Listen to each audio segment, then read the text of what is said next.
นเอ้ยฝนมันตก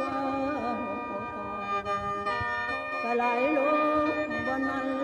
สูงพันบอดป่าไม้สีสุ่มสุ่มแล้วฝนก็ลิ้นอยู่เรื่อยเรื่อยไหลลงส่วนอาทิตย์ไหลลงสู่ทะเลโอ้ยเด่นโ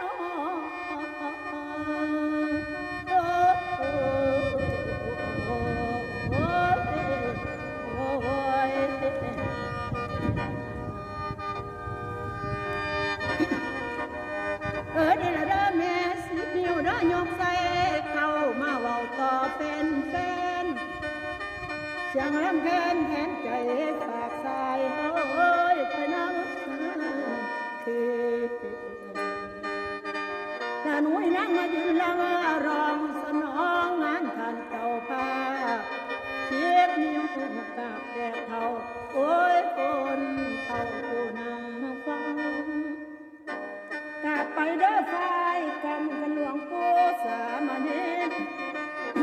พ่อก็รอรักษาเวรรักษางานเบิ่งลูกหลานโอ้ยหน่อยบุญละเมื่อทำบุญยาให้ไปมาวุ่นขันตีกันเอาแต่เกินจ้างหมอลำตั้งหลายหมื่นในเบิ่งฟรีอีกซ้ำโอ้ยมาแต่กำนั่นกินได้นอแม่น้อง